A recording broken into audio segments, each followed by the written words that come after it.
Hello student, BST में last chapter business environment की last video आपने देखी होगी, है ना। उसके बाद अब नेक्स्ट चैप्टर में हम आ जाते हैं प्लानिंग, जो कि आपके बीएसटी में 4 चैप्टर दिया हुआ है ना। तो प्लानिंग के बारे में आज थोड़ा बहुत पढ़ेंगे।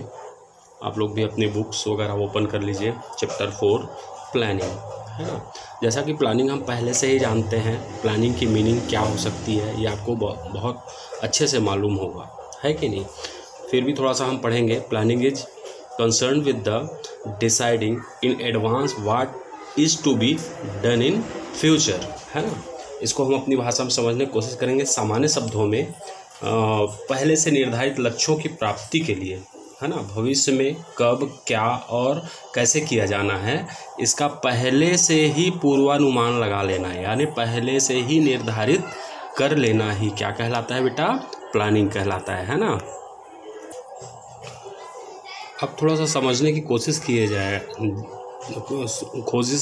कीजिएगा कि यदि आप नहीं जानते कि आपको कहाँ जाना है ना, तो दुनिया की कोई सी भी सड़क आपको वहाँ नहीं ले जा सकती जहाँ आपको जाना है कि नहीं। मतलब आपको ये कम से कम अपना पता होना चाहिए कि आप जो भी काम कर रहे हैं, है ना, आपका गोल क्या है, आपका लक्ष्य क्या है, आपका उद्देश्य क्या है ना। उस लक्ष्य तक पहुंचने के लिए जो भी हम अपने दिमाग में एक रूपरेखा तैयार करते हैं वो सब क्या कहलाएगा? प्लानिंग कहलाएगा। जैसा कि आपका पेपर है ना, हम हर साल पेपर देते हैं, हमारा कुछ ना कुछ लक्ष्य होता है कि भाई हम 80% लाएंगे, 90% लाएंगे, या टॉप 10 में आएंगे, या टॉप फर्स्ट आएंगे। उसके लिए हम पहले से ही हमारे सिलेबस की रूपरेखा हम तैयार कर लेते हैं कि हम अपने सिलेबस को कैसा पढ़ेंगे, है ना, कितना टाइम देंगे, सुबेरे पढ़ेंगे कि शाम पढ़ेंगे, कि दिन में कितनी बार पढ़ेंगे, टाइमिंग को लेके, है ना। ये सारी रूपरेखा आप जो तैयार कर रहे हो, उसके लिए आप नोट्स तैयार कर रहे हो, है ना, टीचर्स से आप कंटिन्यू बात कर रहे हो, है ना। ये सब क्या है बेटा? ये सब प्लानिंग ही है कि नहीं। जैसा कि हम अपने पढ़ाई के लिए इस टाइप से प्लानिंग कर रहे हैं, उसी टाइप से यदि हम कोई बिजनेस करते हैं या करना चाहते हैं, है ना, तो उसके लिए भी हमको प्लानिंग की ज़रूरत पड़ती है बेटा। प्लानिंग को हिंदी में नियोजन भी बोलते हैं, है ना, नियोजन, ठीक है। प्लानिंग की मीनिंग स्पष्ट रूप करने के लिए एक फेमस प्रबंध शास्त्री, है ना, या फेमस मैनेजमेंट एक्सपर्ट ने टायनी, है ना, टायनवी ने कहा है कि to make planning is the best characteristics of a man. It means planning work in the part of life of man.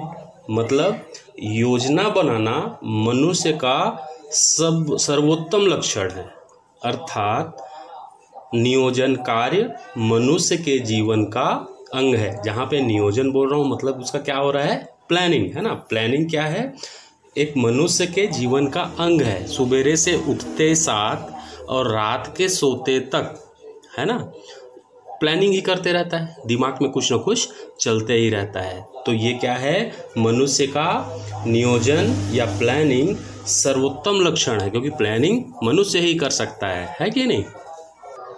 Mister टायनवी के इस मीनिंग को लेके हम यह बोल सकते हैं कि प्लानिंग जो है मनुष्य के मस्तिष्क की स्वाभाविक क्रिया है ना, कि वह कुछ करने से पहले उसका मनन करे।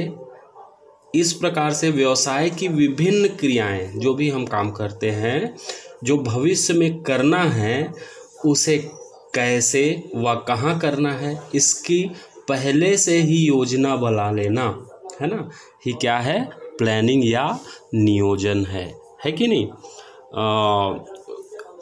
What is to be done, when, where, how and by whom it is to be done. Okay, तो प्लानिंग का मतलब कुछ समझ में आ ही रहा होगा आप लोगों को कि कुछ काम या कुछ लक्ष्य को निर्धारित कर उस लक्ष्य को प्राप्त करने के लिए जो भी हम अपने दिमाग से सोचते हैं और रूपरेखा तैयार करते हैं उस लक्ष्य को प्राप्त करने के लिए, वो सारी क्रियाएं क्या कहलाएंगी बेटा? प्लानिंग कहलाएंगी। क्लियर है इतना? ओके। नेचर ऑफ प्लानिंग है ना। नेचर ऑफ प्लानिंग में फर्स्ट पॉइंट में दिया है प्लानिंग इज कंटिन्यूअस प्रोसेस, मतलब प्लानिंग जो है लगातार चलने वाली प्रक्रिया है ना। ऐसा बताया गया है कि प्लानिंग जो है लगातार चलते रहती है। मतलब इसका ये हो रहा है कि जैसा हमने कोई लक्ष्य निर्धारित किया है, कोई गोल निर्धारित किया है, तो हमने एक बार शुरुआत में प्लानिंग बना ली, तो क्या अब हमको प्लान करने की ज़रूरत नहीं है? नहीं बेटा, ऐसा नहीं होता। इसमें क्या होता है, लगातार जो प्लानिंग है लगातार चलने वाली प्रक्रिया है ना। एक योजना बना लेने के बाद जैसे ही वो योजना बनती है या प्लानिंग कंप्लीट होती है, वैसे ही दूसरी योजना बनना चालू हो जाती है। और हो सकता है कि पहली प्लानिंग हमारी एकदम सही ना हो या कहीं प्रॉब्लम आ जाए बीच में, तो हमको फिर से क्या करनी पड़ती है, फिर तैयारी करनी पड़ती है और फिर से प्लानिंग करनी पड़ती है कि नहीं। तो हमें बोल सकते हैं कि एक योजना बनते ही दूसरी योजना बनने का प्रारंभ हो जाता है ना। यह एक ऐसी क्रिया है जो आवश्यकता अनुसार बिजनेस स्टार्ट होता है तो उस समय करते हैं, फिर उसके बाद जब बिजनेस रन कर जाता है ना, तो पर डे हमको नई नई प्लानिंग करनी होती है अपने को मार्केट को देख के या बिजनेस इन्वायरमेंट को देख के, है कि नहीं। तो हमको लगातार प्लानिंग करनी होती है, ठीक है। तो इसलिए हम इसको क्या बोल सकते हैं, planning is a continuous process.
Second point दिया हुआ है हेल्पफुल इन अचीविंग ऑब्जेक्टिव्स, है ना। इसका मतलब होता है प्लानिंग उद्देश्य या लक्ष्य की पूर्ति में क्या होता है, सहायक होता है ना। लक्ष्य पूर्ति में सहायक होता है, क्योंकि किसी भी संगठन में, कोई भी ऑर्गेनाइजेशन में, है ना, कुछ न कुछ गोल्स अवश्य होते हैं, कुछ उनके उद्देश्य होते हैं, है ना।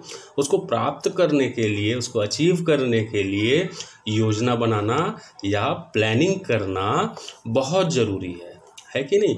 क्योंकि यही प्लानिंग, यही योजनाएं अपने गोल्स की ओर ध्यान केंद्रित कर सकती है ना। और निर्धारित लक्ष्य या गोल को अचीव करने के लिए आवश्यक जो कदम है ना, आवश्यक कदम या हम बोल दें आवश्यक काम करने के लिए प्रोत्साहित करती है ना। हमको वो रास्ता दिखाती है कि हम इस रास्ते में चलेंगे तो हमारी गोल्स, हमारे जो भी उद्देश्य हैं वो हमको क्या हो जाएंगे, मिल जाएंगे। इसलिए उद्देश्य पूर्ति में सहायक होता है ना। इसलिए पॉइंट लिख सकते हैं हेल्पफुल इन अचीविंग ऑब्जेक्टिव्स। बेटा नेचर ऑफ प्लानिंग में थर्ड पॉइंट दिया हुआ है, planning is a primary function of management. इसका मतलब ये हो रहा है कि प्लानिंग मैनेजमेंट का मुख्य और सर्वोपरि कार्य है, या हम बोल सकते हैं कि प्रबंध या मैनेजमेंट का ये क्या है, आधार काम है, आधारभूत कार्य है ना। क्योंकि मैनेजमेंट में सभी जितने भी काम होते हैं, है ना, किसी भी मैनेजमेंट में किसी भी प्रकार का है, किसी भी लेवल के मैनेजमेंट में, आपने लेवल ऑफ मैनेजमेंट में पढ़ा है, तो हर लेवल में ये क्रिया होती है, मतलब जो प्लानिंग होती है हर लेवल में होती है, ठीक है। तो इसको आधारभूत कार्य माना गया है ना, क्योंकि मैनेजमेंट में सभी काम को करने के लिए प्लानिंग की ज़रूरत होती है, और यह हर लेवल में होता है कि नहीं। इसलिए सभी काम में प्लानिंग का एक अपना रोल होता है, अपना स्थान होता है ना। और मैनेजमेंट का सबसे मुख्य काम होता है क्या, प्लानिंग। आपके बुक में चौथा पॉइंट दिया है, planning is an intellectual process. Intellectual process मतलब होता है, प्लानिंग क्या है, बौद्धिक क्रिया है। बौद्धिक यानी दिमाग में, मस्तिष्क में होने वाली क्रिया है कि नहीं। इसके अनुसार प्लानिंग क्या है, बौद्धिक क्रिया है, जिसमें हम सोचते हैं, मनन करते हैं, अपनी कल्पना शक्ति के द्वारा हम चीज़ों को निर्धारित करते हैं, है कि नहीं। एक नीति बनाते हैं या नियम बनाते हैं कि भाई हमारा बिजनेस कैसा चलेगा, या उसकी पॉलिसीज़ कैसी कैसी होंगी, हमारा जो हमने गोल बनाया हुआ है, अपने लिए जो लक्ष्य निर्धारित किया हुआ है ना, उसको अचीव करने के लिए हमको क्या क्या करना होगा। ये सारी चीज़ें कहाँ चलती हैं बेटा, माइंड में चलती हैं, है कि नहीं, दिमाग में है। इसलिए इसको हम क्या बोल रहे हैं, प्लानिंग इज एन क्या है, इंटेलेक्चुअल प्रोसेस, है कि नहीं। तो ये सब चीज़ें किस में चलेंगी, दिमाग में चलेंगी, है ना। What to do, how to do it, when to do it, who is to do it, है ना। ये सारी चीज़ें हमारे दिमाग में पहले से ही चलते रहती हैं। तो हम इसको क्या बोल सकते हैं, planning is an intellectual process. Okay बेटा, पांचवा पॉइंट दिया हुआ है, यूनिवर्सली ऑफ प्लानिंग, है ना। यानी प्लानिंग क्या है, सर्वव्यापक है, हर जगह है, यूनिवर्सल में है ना। प्लानिंग का जो क्षेत्र बताया गया है वो यूनिवर्सल है कि नहीं। वो हर जगह है, हर देश में है कि नहीं। अगर हम कंट्री की बात करें तो हर कंट्री में, हर नेशन में है। छोटी जगह हम बात करें तो हर घर में प्लानिंग होती है कि नहीं। भाई घर का ही हम एग्जांपल ले लेते हैं, तो घर में भी प्लानिंग होती है कि भाई एक जो अमाउंट आया हुआ है उसका बजट बनाते हैं कि हम इतना यहाँ पे खर्चा करेंगे। डे में हम प्लानिंग करते हैं कि हम इस दिन यहाँ पे जाएंगे, ये काम है। मतलब सारा कुछ क्या होता है, प्लानिंग से ही होता है कि नहीं। तो हम इसको क्या बोल सकते हैं, यूनिवर्सली ऑफ प्लानिंग, है कि नहीं। तो चाहे संस्था हो, चाहे कोई इंडस्ट्री हो, चाहे नेशन हो, है कि नहीं, चाहे आपका यूनिवर्सिटी हो, चाहे स्कूल हो, है ना, कोई ऑफिस हो, या कोई खेल का मैदान हो, कहीं पे भी हो, है ना, प्लानिंग हर जगह पे होती है, ठीक है। तो इसलिए हम इसको बोल सकते हैं फिफ्थ पॉइंट में, universally of planning. Six point दिया हुआ है, एफिशिएंसी ऑफ प्लानिंग, है ना। एफिशिएंसी ऑफ प्लानिंग मतलब इसको हम बोल सकते हैं योजनाओं की कार्य कुशलता, है ना, एफिशिएंसी ऑफ प्लानिंग, ठीक है। प्लानिंग इसलिए भी किया जाता है कि जो हमने योजना और कार्य की कार्य कुशलता में वृद्धि हो सके, है ना।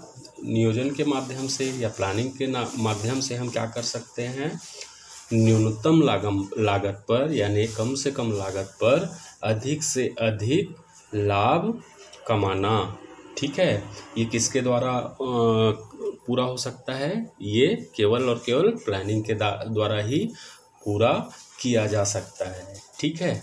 लास्ट पॉइंट दिया हुआ है आपका, planning is not decision making. मतलब क्या है, प्लानिंग कोई डिसीजन नहीं है, निर्णय नहीं है ना। प्लानिंग कोई निर्णय नहीं है, निर्णय कभी भी प्लानिंग नहीं होता है, ऐसा समझा भी नहीं जाना चाहिए, ठीक है। निर्णय योजना का एक अंग है, ये ध्यान रखना है, ठीक है। निर्णय करना क्या है, या कोई डिसीजन लेना एक योजना का अंग है ना, ना कि योजना ही निर्णय लेना है, ऐसा कुछ भी नहीं होता, ठीक है। योजना या प्लानिंग का क्षेत्र क्या होता है, बहुत बड़ा होता है, जबकि डिसीजन छोटा होता है, ठीक है। तो हम बोल सकते हैं planning is not decision making, okay, ठीक है। तो ये 7 पॉइंट्स दिए हुए हैं बेटा नेचर ऑफ प्लानिंग में आपके। अब नेक्स्ट में हम पढ़ेंगे characteristics of planning. First point दिया हुआ है डेफिनेट गोल्स, है ना। मतलब ये क्या है, मैनेजमेंट या प्रबंध का सबसे पहला काम है क्या करना, सबसे पहला काम है प्लानिंग करना, है कि नहीं। या हम बोल सकते हैं नियोजन करना। नियोजन या प्लानिंग के कुछ न कुछ एक निश्चित गोल्स होते हैं, कुछ न कुछ लक्ष्य होते हैं, है कि नहीं। इन लक्ष्यों के आधार पर ही योजनाएं तैयार की जाती हैं, जिससे लक्ष्यों को आसानी से प्राप्त किया जा सके, है कि नहीं। तो डेफिनेट गोल्स होता है फर्स्ट नंबर। सेकेंड में क्या दिया है, फोरकास्टिंग, है ना। फोरकास्टिंग का मतलब होता है पूर्वानुमान। फोरकास्टिंग का मतलब क्या होता है, पूर्वानुमान या पहले से ही अनुमान लगा लेना।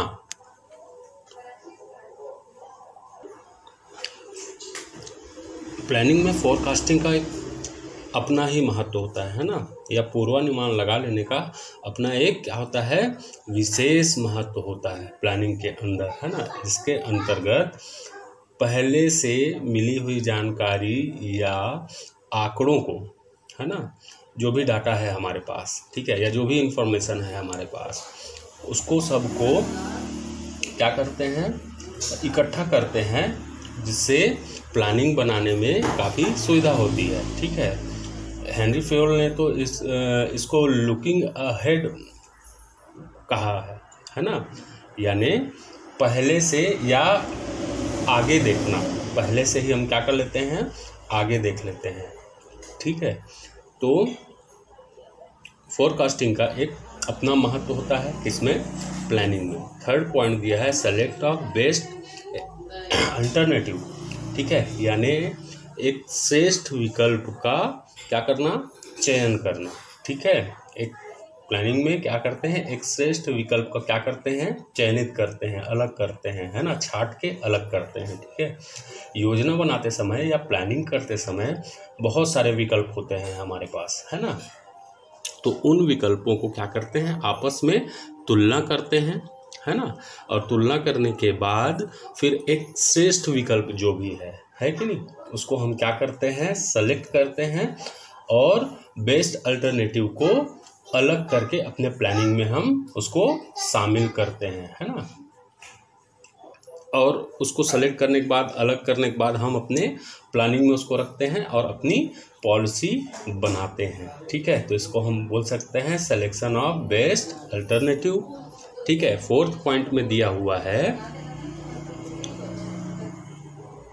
इसका मतलब होता है सर्वव्यापकता या संपूर्ण मैनेजमेंट में बोल सकते हैं हम प्लानिंग व्याप्त है ना। जितना भी मैनेजमेंट है हमारे पास, सब में क्या है, मैनेजमेंट शामिल है, मैनेजमेंट में प्लानिंग शामिल है ना।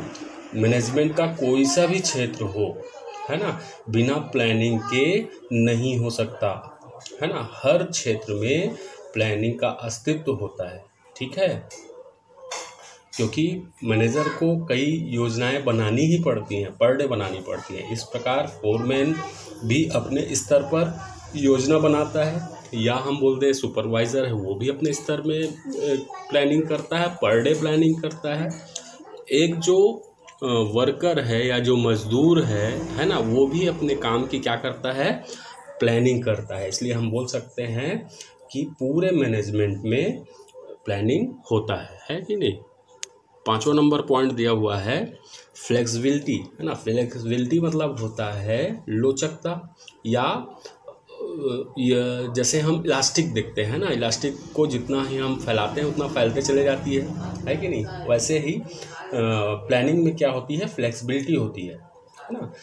और ये होना भी चाहिए, अगर नहीं होगा तो फिर हम अपने गोल्स को अचीव नहीं कर पाएंगे, क्योंकि बीच बीच में प्रॉब्लम्स आएंगी। अगर हम फ्लेक्सिबल नहीं रखेंगे तो हम अपनी योजनाओं को या हम अपनी प्लानिंग को चेंज नहीं कर पाएंगे, है कि नहीं। जो कि समय के हिसाब से, परिस्थिति के हिसाब से हमको लगातार क्या करना होता है, अपने योजनाओं को या प्लानिंग्स को मोल्ड करना होता है, चेंज करना होता है ना, परिवर्तन करना पड़ता है।